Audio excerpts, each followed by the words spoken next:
নমস্কার, আমি প্রশান্ত এসে গেছি ইস্টবেঙ্গল লাভার্সের একটা নতুন ভিডিও বা এপিসোড নিয়ে বলতে পারেন। তো আজকে একটা খুব ইন্টারেস্টিং বিষয় নিয়ে আলোচনা করব। আজকে যে কন্টেন্টটা এটা খুবই ইন্টারেস্টিং এবং আশা করি আপনাদের খুব ভালো লাগবে। এবং এর আগে এই বিষয়ে আমার মনে হয় না কেউ কোনো আলোচনা করেছে। খুব একটা ইন্টারেস্টিং বিষয়। এবং আজকের বিষয়টা যেটা নিয়ে সেটা হচ্ছে যে ভারতীয় ফুটবলের অশনি সংকেত, ভারতীয় ফুটবলের দুরবস্থা এবং অশনি সংকেত। কথাটা হচ্ছে যে ইদানিং ভারতীয় ফুটবল নিয়ে যা চলছে এবং আগামী দিনে ভারতীয় ফুটবলটা কোন দিকে যেতে পারে বা ভারতীয় ফুটবলের ওপরে কি প্রভাব পড়তে পারে সেই বিষয়ে কিছু আলোচনা করার জন্যই বেসিক্যালি আসা এবং এই ভিডিওটা করা।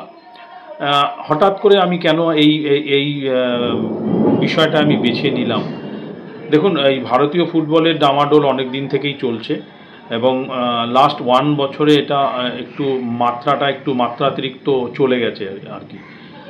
আমরা ভারতীয় ফুটবল অনেক দিন থেকেই বিভিন্ন অনিয়মের মধ্যে দিয়ে যাচ্ছিল, কিন্তু জানি না লাস্ট 2 বছর ধরে মনে হয় সেই অনিয়মের মাত্রা ছাড়িয়ে চলে গেছে। হ্যাঁ, যার ফলে এখন ভারতীয় ফুটবল ভারতীয় আদালতের হাতে আর কি বলতে গেলে।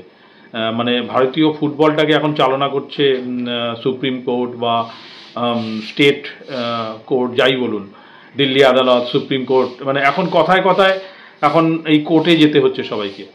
তো এই যে পরিস্থিতি এলো, এই পরিস্থিতি কেন এলো? এবং এটা তো একদিনে এলো না, বা আজকে কোনো ঘটনা ঘটলো কালকে হলো, এই জিনিসটা না। যেমন আমি মনে করি আজকে মোহনবাগান সুপার জায়ান্টের যে পরিস্থিতি সৃষ্টি হয়েছে সেটাও কিন্তু একদিনে সৃষ্টি হয়নি। এটাও কিন্তু অনেক দিনের বিভিন্ন ঘটনা মিলে মিশে আজকে এই যেই পরিস্থিতির সৃষ্টি হয়েছে বা দর্শকদের মধ্যে যে একটা বিরূপ প্রতিক্রিয়া দেখা যাচ্ছে বা প্রতিরোধের একটা দেখা যাচ্ছে, মানে দিক, সেটা কিন্তু একদিনে হয়নি। দিনের পর দিন ফুটবলকে অবজ্ঞা করা, ফুটবলকে তুচ্ছ করে তোলা এবং ফুটবলকে নিয়ে ছিনিমিনি খেলার ফল আজকে ভোগ করতে হচ্ছে। এবং আমি এই দিকটাকে আমি অশনি সংকেত বলছি। এই উদাহরণটা টেনে আমি বলতে চাইছি যে ভারতীয় ফুটবলে যদি দেখুন, ভারতীয় ফুটবলে একটা নিয়ামক সংস্থা আছে, AIFF, all India football federation. এবার ভারতীয় ফুটবলটাকে বাঁচিয়ে রাখতে গেলে কিন্তু আমি যদি বলি AIFF এর ওপরে যদি আমি সব দায়িত্ব ছেড়ে দিই সেটা কিন্তু ভুল হবে। কারণ এখানে AIFF যেমন আছে, তার সঙ্গে সঙ্গে যেই সব ফুটবল টিম বা যেই ক্লাবগুলো পার্টিসিপেট করছে তারাও কিন্তু সমানভাবে দায়ী থাকবে ভারতীয় ফুটবলে যদি আজকে কোনো রকম বাজে ঘটনা বা ভারতীয় ফুটবলের যদি অবনতি হয়। এই কথাটা আমি কেন বলছি, এটা বলার একমাত্র কারণ হচ্ছে আমি যদি ইদানিং ভারতীয় ফুটবলের পরিচালন ব্যবস্থাটা আমি যদি দেখি, সেটা দেখলে কিন্তু খুবই নিজেকে কষ্ট দেয় এবং খুব বেদনাদায়ক ব্যাপারটা। কারণ যে কোনো জিনিস এখন কোর্টে চলে যাচ্ছে, ঠিক আছে? এটা একমাত্র কারণ হচ্ছে যে কেউ AIFF-কে মানছে না। এটা ওয়ান টাইপ অফ, আমি বলবো, ইগনোরেন্স বা অবজ্ঞা করছে, কেউ পাত্তা দিচ্ছে না। মানে বাংলা কথায় বলতে গেলে অল ইন্ডিয়া ফুটবল ফেডারেশনকে কেউ পাত্তা দিচ্ছে না। আমি যদি কয়েকটা উদাহরণ দিই তাহলে আপনারা বুঝতে পারবেন ইদানিং লাস্ট 1 ইয়ারে যেই সব জিনিসগুলো হয়েছে। যেমন ধরুন নানওয়ারের কেসটা বলুন, তারপর ধরুন দিল্লি ফুটবল ফেডারেশন নিয়ে রঞ্জিত বাজাজ কোর্টে চলে গেল, প্রবলেমটা তৈরি হলো আই লিগ কে পাবে সেটা নিয়ে।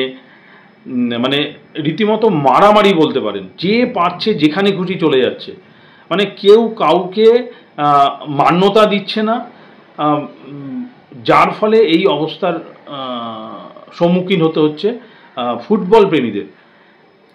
আই লিগ নিয়ে হয়ে গেল, প্রথমে একজনকে চ্যাম্পিয়ন ঘোষণা করে দিল, একটা দল ক্যাশে চলে গেল, ক্যাশের থেকে আবার বললো না এই টিম চ্যাম্পিয়ন না অন্য টিম চ্যাম্পিয়ন, সেই টিমকে চ্যাম্পিয়ন ঘোষণার পরেও তাকে ট্রফিটা এখনও দেওয়া গেল না। হ্যাঁ, মানে কি বলবো। এবং যারা আগে চ্যাম্পিয়ন ঘোষিত করেছিল AIFF, ক্যাশ তাদের বাতিল করে দিল, এখন তারা আবার সুপ্রিম কোর্টে চলে গেল। মানে এই যে জিনিসটা হচ্ছে, এটা আমাদের ভারতীয় ফুটবলের পক্ষে কিন্তু একদমই ভালো জিনিস না, এবং এটাইকে আমি অশনি সংকেত বলতে চাইছি। এবং এটা দিয়ে আমি প্রমাণ করতে চাইছি যে খালি এআইএফের ওপরে দোষটা দিলে হবে না। যেই সব টিম বা ক্লাবগুলো পার্টিসিপেট করছে তাদেরও কিন্তু অনেক ম্যাচুরিটি দেখাতে হবে। তারা এখন ভাবছে, তারা কিন্তু শর্ট টার্ম গেনের কথা ভাবছে, যে আমার টিমকে চ্যাম্পিয়ন করলো না, আমি চলে যাব ক্যাশে। এই যে ওরা ক্যাশে চলে গেল, এটা কিন্তু পরবর্তীকালে এই ঘটনা থেকে কিন্তু আরও অনেক টিম উদ্বুদ্ধ হবে, তারাও কিন্তু পানের থেকে চুন খসলেই এখন ক্যাশে চলে যাবে। এই যে জিনিসটা হলো, এটা কিন্তু আমরা এর আগে ধরুন 3-4 বছর আগে বা তার আগে কখনো আমরা এই জিনিসটা দেখিনি, যেইভাবে এখন হচ্ছে। হ্যাঁ, তো এটা কি আমাদের আইএসএলটা কর্পোরেট লিগ করার ফল? আগে যেসব ক্লাব এইসব বড় বড় টুর্নামেন্টে অংশগ্রহণ করতো, আই লিগে ধরুন, আর তাদের থেকে কিন্তু আমি এই ধরনের আচরণটা দেখিনি।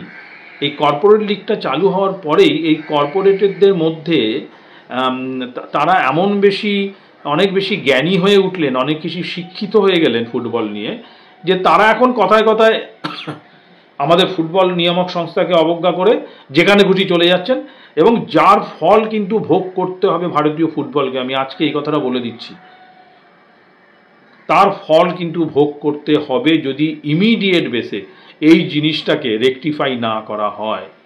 এবং এই রেকটিফিকেশন কিন্তু অবশ্যই এআইএফএফ দায়ী। আমি বলছি, এআইএফএফ এর কিছু অপদার্থ অকর্মণ্য কর্মকর্তা এই জন্য দায়ী, যারা জানে না কিভাবে কাজটা করতে হয়। তারা এই পদে বসে পড়ে ভারতীয় ফুটবলটাকে নষ্ট করে দিয়েছে। কিন্তু তার সঙ্গে সঙ্গে আমি বলবো, যারা স্টেক হোল্ডার আছে তাদের কিন্তু কিছু রেসপন্সিবিলিটি আছে, তাদেরও কিছু রেসপন্সিবিলিটি বর্তায়, যে সব কিছুতে আমি যদি আজকে ওপরের দিকে চলে যাই, তাহলে কিন্তু ওপরে যারা বসে আছে তাদের কাছেও কিন্তু একটা ভুল বার্তা পৌঁছচ্ছে, এটা কিন্তু আপনারা বুঝতে পারছেন না। তাদের কাছেও কিন্তু একটা ভুল বার্তা পৌঁছচ্ছে, যে তারাও বুঝতে পারছে ভারতীয় ফুটবল কিন্তু ঠিক পথে এগোচ্ছে না, বা ভারতীয় ফুটবলে কিন্তু অনেক কিছু প্রবলেম অ্যারাইজ করছে। তো এর জন্যই আমি বলছি যে আমাদের এখন যে ফুটবল সংক্রান্ত যাবতীয় যা জিনিস হচ্ছে, ধরুন পুরোটাই কোর্ট চালাচ্ছে। কিন্তু একটা কথা মাথায় রাখবেন, এই অল ইন্ডিয়া ফুটবল ফেডারেশন যদি না থাকে,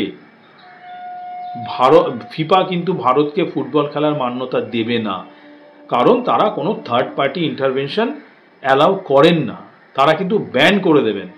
এবং এই ফিফা থেকে যদি ব্যান আসে, তখন কিন্তু ভারতীয় ফুটবলটা রসাতলে চলে যাবে, কোনো টুর্নামেন্ট হবে না, কেউ কোনো ইন্টারন্যাশনাল খেলাতে পার্টিসিপেট করতে পারবে না, ভারত কোনো ইন্টারন্যাশনাল টুর্নামেন্টে অংশগ্রহণ করতে পারবে না। অটোমেটিক্যালি ভারতীয় ফুটবলের র্যাঙ্কিংটা কিন্তু মানে একটা জাতা লেভেলে চলে যাবে, মানে ওভারঅল ফুটবলটাই শেষ হয়ে যাবে। তো যেই সংস্থাকে নিয়ে এত আপনাদের প্রবলেম, কিন্তু সেই সংস্থা ছাড়াই কিন্তু আপনারা দু পাও এগোতে পারবেন না। সুপ্রিম কোর্ট আপনাদের সেই জিনিসটা করে দিতে পারবে না।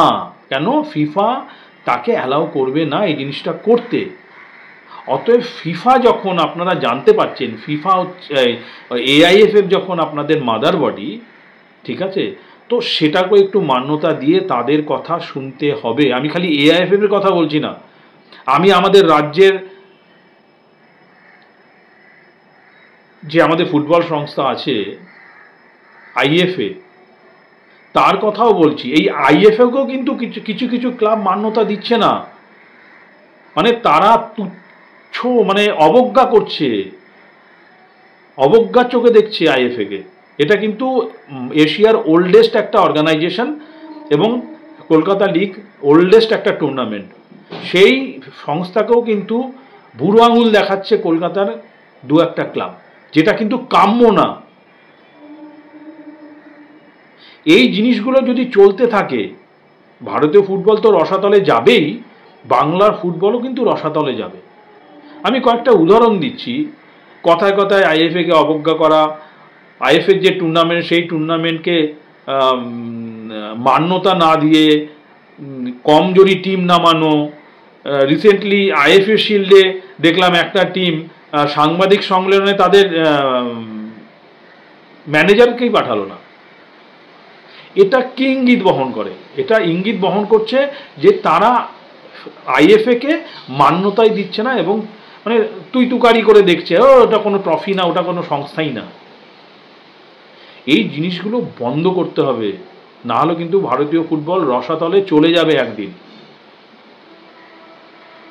আইএফএ কে যেমন আপনাকে মান্যতা দিতে হবে, এআইএফএফ কেও তাকে আপনাকে মান্যতা দিতে হবে। আমি আরেকটা ছোট্ট উদাহরণ দিচ্ছি। ধরুন ফিফার যে ধরুন ম্যাচগুলো আয়োজন করে অ্যাজ পার ক্যালেন্ডার, একটা হয় নন ফিফা উইন্ডো আর একটা হয় ফিফা উইন্ডো, ঠিক আছে? কিছুদিন আগে আমরা দেখেছি ভারত কাপা নেশনস কাপে অংশগ্রহণ করেছে ওয়াইল্ড কার্ড এন্ট্রি পেয়ে, সেখানে মোহনবাগান সুপার জায়েন্ট তার 7খানা প্লেয়ারকে ছাড়েনি। সেখানে ফিফার কিছু বা এআইএফএফের কিছু বলার ছিল না, কারণ সেটা নন ফিফা উইন্ডোর মধ্যে সেই টুর্নামেন্টটা হয়েছিল। কিন্তু ইদানিং আমি দেখলাম একটা ঘটনা ঘটেছে যেখানে মোহনবাগান সুপার জায়েন্ট কিন্তু প্লেয়ার ছাড়েনি। Not only Mohun Bagan super giant, Jamshedpur এফসিও ছাড়েনি। আন্ডার 23 যে টিম নির্বাচন হয়েছিল সেখান থেকে কিন্তু মোহনবাগান সুপার জায়েন্ট অভিষেক টেকচাম সিংকে ছাড়েনি, ঠিক সেইভাবে জামশেদপুর কিন্তু সানানকে ছাড়েনি। কেন এই জিনিসটা কেন হবে? কেন আপনারা এআইএফএফকে এইভাবে অবজ্ঞা করবেন এবং যেটা ফিফা উইন্ডোর মধ্যে যেই খেলাগুলো হচ্ছে তাদের জন্য কেন ভারতীয় ক্যাম্পে আপনারা প্লেয়ার পাঠাবেন না? এবং আমি অবাক হচ্ছি তার জন্য এআইএফএফ কোনো স্টেপ নিচ্ছে না। আজকে যে এআইএফএফ স্টেপটা নিল না, আজকে ধরুন মোহনবাগান সুপার জায়েন্ট বা জামশেদপুর একটু প্লেয়ার ছাড়লো না, এমনও হতে পারে নেক্সট ইয়ার ইস্টবেঙ্গল ছাড়বে না, মুম্বাই এমসি ছাড়বে না, পিএসসি ছাড়বে না। তখন আপনি কি করবেন? তখন আপনি যদি তাদের এগেনস্টে স্টেপ নিতে যান তখন কিন্তু তারা এটাকে ঢাল করে কোর্টে চলে যাবে। তখন আপনারা সামলাতে পারবেন? প্রবলেমটা কিন্তু আপনারা অ্যারাইজ করছেন। অতএব এই জন্য আমি বলছি নিয়ামক সংস্থা এবং স্টেক হোল্ডার সবাইকে মানে সহযোগিতায় ভারতীয় ফুটবলকে চলতে হবে। এআইএফএফকে যেমন স্টেক হোল্ডারদের দরকার, স্টেক হোল্ডারের তেমনি এআইএফএফকে দরকার। এটা বুঝতে হবে আপনাদের। এটা আমি দেখতে পাচ্ছি কেউ বুঝতে পারছে না। অবশ্যই এটা এভাবে স্টেপ নেওয়া উচিত ছিল। কেন আপনি এই ছাড়টা দিলেন? এই যে আপনি ছাড়টা দিলেন, নেক্সট ইয়ারে কিন্তু অন্য টিম সেম বেনিফিট নেবে। তখন আপনি সেটা কিভাবে সামলাবেন? যখন আপনি ওই টিমের এগেনস্টে কোনো স্টেপ নেবেন, সেই টিম হয় তার স্টেট আদালতে চলে যাবে, সুপ্রিম কোর্টে চলে যাবে। এইভাবে তো ফুটবল হতে পারে না। যখন একটা মাদার বডি তৈরি হচ্ছে এবং যেটা ফিফা মান্যতা দিচ্ছে, তার প্রতিটি পদক্ষেপ প্রত্যেকটা স্টেক হোল্ডারকে মানতে হবে। That is mandatory. এখানে আইএসএল একটা কর্পোরেট সংস্থা, রাইট? যে কর্পোরেটগুলো এখানে টিম কিনে চালাচ্ছে, যে সেই কোম্পানি, যে কর্পোরেটটা যে কোম্পানিটা চালাচ্ছে, সেখানেও অনেক কোম্পানি এমপ্লয়ি আছে, তাদেরও কিছু রুলস অ্যান্ড রেগুলেশন আছে। তাদের কর্মচারীরা যদি সেই রুলস অ্যান্ড রেগুলেশন ভায়োলেট করে, তো সেই কর্পোরেট কোম্পানিগুলোকে সেই তাদের কর্মচারীদের ছাড়বে? এই কথার উত্তর কারুর কাছে আছে? ছাড়বে সেই কর্পোরেট সংস্থাগুলো? এটা যদি কোনো পার্টি ক্লাব হতো, ফ্যান বেস ক্লাব হতো, আমি সেটা মানতাম। কিন্তু একটা কর্পোরেট সংস্থা হয়ে আপনি একটা মাদার বডিকে মান্যতা দেবেন না, এটা কি করে হতে পারে? দিনের পর দিন হচ্ছে, একদিন না। তো এটাই আমি বলতে চাইছি, অশনি সংকেত এগুলো ভারতীয় ফুটবলের জন্যে। আপনার কর্মচারী আপনার যে রুলস অ্যান্ড রেগুলেশন আছে সেটা মানছে না, আপনি সেই কর্মচারীর এগেনস্টে স্টেপ নেবেন কি নেবেন না? তাকে শোকজ দেবেন কি দেবেন না? তার কাছে কিন্তু একটা শোকজ লেটার চলে আসবে এইচআরের থেকে। তাহলে আমার এআইএফএফ এর কাছে আমার প্রশ্ন, আপনারা কেন এইসব স্টেক হোল্ডারদের এগেনস্টে কোনো স্টেপ নিচ্ছেন না? এটা কিন্তু আপনাদেরই ক্ষতি করছে। পরবর্তীকালে আপনারা এর এগেনস্টে আর কোনো স্টেপ নিতে পারবেন না। কিছুদিন আগে দুলালবাবু একটা খুব ভালো জিনিস তুলে ধরেছিলেন। যে ভারতীয় 12ই অক্টোবর ভারতীয় ফুটবলের রেড লেটার ডে হতে যাচ্ছে। এটা আমি দেখিনি আর কোনো সাংবাদিক এই জিনিসটা তুলে ধরতে। তো ধন্যবাদ দুলালবাবুকে, আপনার এত একটা ইম্পর্টেন্ট জিনিস আপনি তুলে ধরেছেন। কেন এটা কিন্তু এত বেশি ইম্পর্টেন্ট, এআইএফএফ ছাড়া ভারতীয় ফুটবল চলতে পারবে না। অতএব সেই এআইএফএফটাই যদি ঠিক মতো না চলে তাহলে ভারতীয় ফুটবল কোথার থেকে চলবে? আপনারা সবাই মগ্ন হয়ে আছেন হিরোশি ইবুসুকি কখন আসবে, মোহনবাগান কেন এসিএল 2-তে খেলতে যাচ্ছে না, আমাদের টিম আইএফএ শিল্ডে কেমন ফুটবল খেলছে।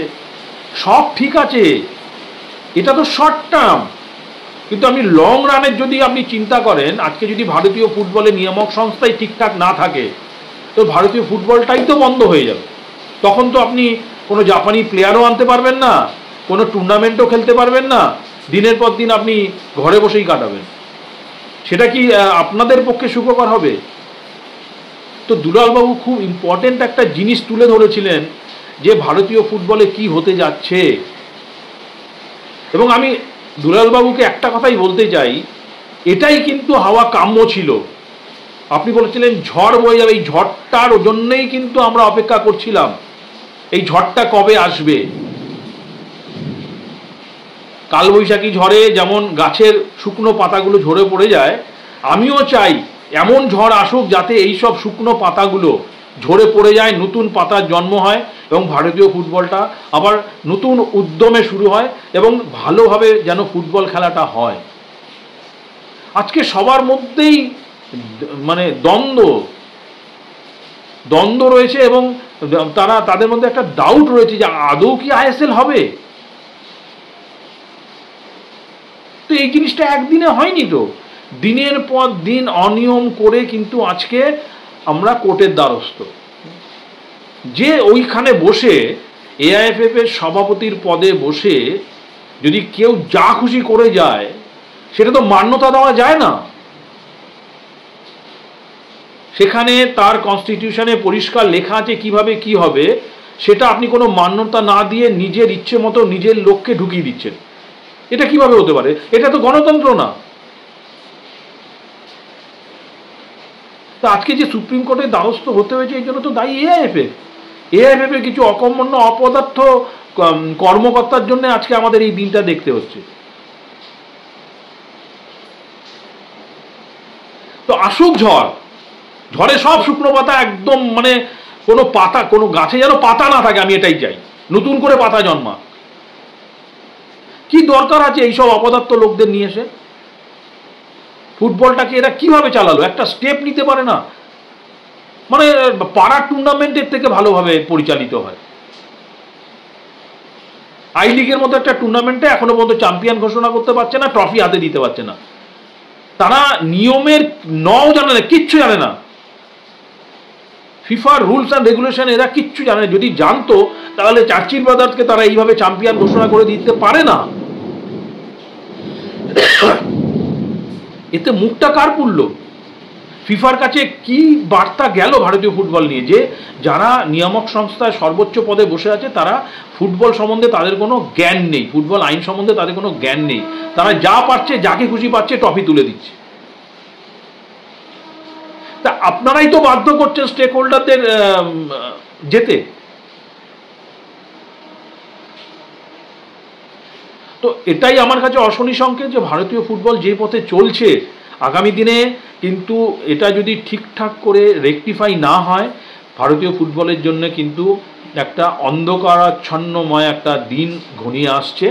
এবং আমি মনে করি এআইএফএফ সে সঙ্গে স্টেক হোল্ডারদেরও এর জন্য সমানভাবে এগিয়ে আসতে হবে। একটা সংস্থা গঠন হলে সেই সংস্থাকে মান্যতা দিতে হবে। হ্যাঁ, সেখানে যদি নিশ্চয়ই কোনো অনিয়ম হয়ে থাকে তার জন্যে নিশ্চয়ই স্টেপ নিতে পারেন আপনারা। যেটা আপনারা নিয়েছেন সেটাই কাম্য, যার ফলেই কিন্তু আজকে এই ঝড়গুলো বয়ে যাচ্ছে।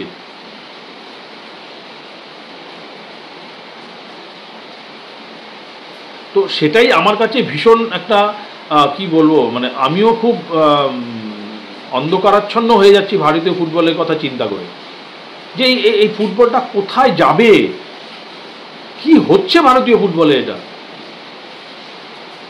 ছেলে খেলা, জাস্ট ছেলে খেলা, যে যা পাচ্ছে বলে যাচ্ছে, যে যা পাচ্ছে করে যাচ্ছে। কর্পোরেটরা নিজেদের ইচ্ছে মতো করে তাদের টিমগুলোকে চালাচ্ছে, তারা কারুর কথা চিন্তা ভাবনা করছে না। আচ্ছা, মোহনবাগান সুপার জায়ান্টের কথা আমি বারবার কেন বলছি, অনেকে মোহনবাগান সুপার জায়ান্টের ফ্যানরা হয়তো একটু অসন্তুষ্ট হবে, কিন্তু আমি বলতে বাধ্য হচ্ছি, এটা কিন্তু একটা জ্বলন্ত উদাহরণ হিসাবে আমি আপনাদের সামনে তুলে ধরছি। আজকে সঞ্জীব গোয়েঙ্কা ধরুন মোহনবাগান ক্লাবের সঙ্গে মার্চ কেন করলো, এর পেছনে তার কি রণনীতি বা কি ব্যবসায়িক বুদ্ধি কি ছিল। আমি একটা ছোট্ট উদাহরণ দিচ্ছি। হয়তো 8-10 বছর আগে কোটাক মাহিন্দ্রা ব্যাংক আইএনজি বৈশা ব্যাংকের সঙ্গে মার্জ হয়েছিল। কেন হয়েছিল? কোটাক মাহিন্দ্রা ব্যাংকের সাউথে তাদের এক্সিস্টেন্স বা তাদের প্রেজেন্স কম ছিল। ওরা এই আইএনজি বৈশা ব্যাংকটা হচ্ছে সাউথ বেসড ব্যাংক। এবার কোটাক মাহিন্দ্রা ব্যাংক এই আইএনজি বৈশা ব্যাংকের সঙ্গে মার্জ হয়ে ওরা সাউথে ওদের যে খামতিটা ছিল ওরা কিন্তু সেটা ভরাট করে নিল। প্লাস আইএনজি বৈশা ব্যাংকের যে অ্যাসেট ভ্যালু ছিল সেটা খুবই ভালো ছিল এবং তারাও সেগুলো অ্যাকুয়ার করে নিয়েছে। তাদের balance sheet, overall balance sheet অনেক ব্যালেন্সড এবং পজিটিভ দিকে গেছে। যে কোনো মার্জারের পেছনে তো একটা কি বলবো, একটা তো যুক্তি কাজ করবে, কেন আমি নেব। ঠিক সেইভাবে সঞ্জীব গোয়েঙ্কা যখন মোহনবাগানের সঙ্গে মার্চ করলো, তারা কিন্তু মার্চ করলো এটা ভেবে এই মোহনবাগানের দুটো জিনিস ওরা দেখেছে। এক হচ্ছে মোহনবাগান ক্লাবের ঐতিহ্য, 100 বছরের পুরনো একটা ক্লাব। আর দ্বিতীয় জিনিস যেটা হচ্ছে মোস্ট ইম্পর্টেন্ট, সেটা হচ্ছে মোহনবাগান ক্লাবের ফ্যান বেস। আমি যদি মোহনবাগান ক্লাবটাকে নিই তাহলে আমার খেলা পড়লে সল্টলেক স্টেডিয়াম ভরে যাবে। সল্টলেক স্টেডিয়াম ভরে গেলে যে টিকিটের আয় হবে সেখান থেকে আমার প্রফিট হবে, প্লাস ওনার ব্র্যান্ড ইমেজটা বাড়বে ইন্টারন্যাশনালি। এটাই তার মার্জারের, এটাই তো তার মূল ব্যাখ্যা ছিল। কিন্তু আপনি যেটাকে ভেবে মার্চ করলেন, এখন দেখা যাচ্ছে সেই ফ্যান বেসকেই আপনি পাত্তা দিচ্ছেন না, যেটার কারণে আপনি মোহনবাগান ক্লাবটাকে নিলেন। যে আমি যদি এই ক্লাবটাকে নিয়ে আমার ক্লাবে আমার ফ্র্যাঞ্চাইজির পেছনে কোটি কোটি সমর্থক থাকবে, আজকে গিয়ে কি আপনি সেই সমর্থকদের সঠিক মূল্যায়ন করছেন বা সঠিক মূল্যটা দিচ্ছেন, সেই রেসপেক্টটা দিচ্ছেন? আপনি আপনার টাকার অহংকারটা দেখাচ্ছেন যে আমি আবার চ্যাম্পিয়ন হবো, সব কিছু ভুলে যাবে। কিন্তু যে কালিমা লিপ্ত হলো তার দাগটা তো আপনি আজকে আছেন, কালকে নেই। হয়তো আপনি হয়তো কালকে ইন্টারকাশি নিয়ে ব্যস্ত হয়ে যাবেন, কিন্তু যে দাগটা লেগে গেল এটা তো সারা জীবন এই সমর্থকদের বহন করতে হবে। কেন বহন করবে সমর্থকরা? আমি আবারও বলছি, মোহনবাগান সমর্থকরা প্লিজ আপনারা এটাকে অন্যভাবে নেবেন না। আমি জাস্ট একটা উদাহরণ হিসাবে এটা আমি তুলে ধরলাম, যেহেতু এটা একটা কারেন্ট টপিক, এটা বোঝানোর জন্য আমি বললাম। তো আমি তার জন্যই বলছি, ভারতীয় ফুটবলকে এগিয়ে নিতে গেলে এআইএফএফ নিয়ামক সংস্থা এবং স্টেক হোল্ডার এদেরকে সমানভাবে এগিয়ে আসতে হবে এবং হাতে হাত লাগিয়ে কাজ করতে হবে, নাহলে কিন্তু ভারতীয় ফুটবল 1 ইঞ্চিও এগোবে না, 1 ইঞ্চিও এগোবে না। আজকে খালিদ ভাই একটা টিম নিয়ে কাপা নেশনস কাপে একটা ভালো পারফরমেন্স করে এসছে, আমাদের কিন্তু এক্সপেকটেশন বেড়েছে। কিন্তু আপনি সবসময় এটা ধরে চলবেন না সে কিন্তু প্রত্যেকবার গিয়ে এইভাবে এইরকম পারফরমেন্স করে আসবে, যদি না আপনারা আপনাদের ভারতীয় ফুটবলের ইনফ্রাস্ট্রাকচার থেকে শুরু করে পুরো জিনিসটা আপনারা যদি চেঞ্জ না করেন। সাফল্য একদিনে আসে না, এবং সাফল্য আসতে যেমন টাইম লাগে, সেই সাফল্যটাকে ধরে রাখতে গেলেও কিন্তু আপনাকে অনেক কাজ করতে হবে। আপনাকে ট্যালেন্ট পুল তৈরি করতে হবে যাতে নেক্সট জেনারেশন ফুটবল, ধরুন একটা ব্যাচ খুব ভালো বেরিয়ে গেল, সেই ফুটবল তারা মারাত্মক ফুটবল খেলে ভারতকে অনেক ট্রফি এনে দিল বা অনেক কৃতিত্ব এনে দিল, তারা ক বছর খেলবে? তার জন্য আপনাকে তো সাপ্লাই লাইনটা তৈরি করতে হবে, এবং এই সাপ্লাই লাইনটা তৈরি করতে গেলে আপনার ইনফ্রাস্ট্রাকচার বানাতে হবে। সেটা কোথায়? আমি তার জন্য আবারও বলছি, এআইএফএফ যেমন দায়ী, তার সঙ্গে সঙ্গে কিন্তু আমাদের এই স্টেক হোল্ডারদেরও সমানভাবে দায়িত্ব নিতে হবে ভারতীয় ফুটবলটাকে এগিয়ে নিতে গেলে। এইসব কন্টেন্ট নিয়ে কিন্তু কথা বলার লোক খুব কম। আমি অবাক হয়ে যাই এবং হতাশ হয়ে যাই। বিভিন্ন ইউটিউব চ্যানেল আমি দেখি, দেখবেন এরা ইঁদুর দৌড়ে ব্যস্ত, ইঁদুর দৌড়, কে সবার আগে খবর দেবে। কেউ রাত 3টের সময় চলে যাচ্ছে এয়ারপোর্টে, চুপি চুপি কোনো প্লেয়ারের আসার খবর পোস্ট করছে, কেউ ভোর 5টার সময় উঠে পোস্ট করছে, কেউ একটা প্লেয়ারের জন্যে দিনে 4 বার পোস্ট করছে, কি না আমি সবার আগে খবরটা দেব। কিন্তু ভারতীয় ফুটবল কোন দিকে যাচ্ছে, কি অবস্থা, কোন অন্ধকারাচ্ছন্ন জগতে চলে যাচ্ছে, এবং এখান থেকে কিভাবে বেরিয়ে আসা যায়, এইসব কন্টেন্ট নিয়ে কিন্তু কেউ কথা বলছে না। 2-1টা চ্যানেল আমি দেখি করে, কিন্তু সেখানে আবার দর্শক হয় না। আমি অবাক হয়ে যাই, মানুষ ভালো কন্টেন্ট নিচ্ছে না। আমাদের যারা শ্রোতা ধরুন বা যারা সাপোর্টার আছি, তাদেরও কিন্তু কিছুটা দায়িত্ব পড়ে ভারতীয় ফুটবলকে এগিয়ে নিয়ে যাওয়ার জন্যে। একটা প্লেয়ারকে নিয়ে 4 বার কেউ ইউটিউব চ্যানেলে গিয়ে খবর দিচ্ছে, তার পেছনে ছুটছে, কিন্তু একটা কংক্রিট একটা ভালো আলোচনা কেউ শুনতে চায় না। আপনি আমাকে বলুন না, আমি আজকে যে কন্টেন্টটা নিয়ে আলোচনা করলাম, কোন ইউটিউব চ্যানেল এই কন্টেন্টটা নিয়ে এসছে আপনাদের সামনে বা এটা নিয়ে আলোচনা করেছে, একটু দেখিয়ে দেবেন আমাকে। এবং আমি আপনাদের কথা দিচ্ছি, আমি কিন্তু আরও কিছু ভালো ভালো কন্টেন্ট নিয়ে আপনাদের সামনে আসবো। হয়তো 1-2 দিনের মধ্যে আরও একটা ভালো কন্টেন্ট নিয়ে আসবো, যেটা এখনো পর্যন্ত যেটা নিয়ে কেউ কোনো আলোচনাই করেনি।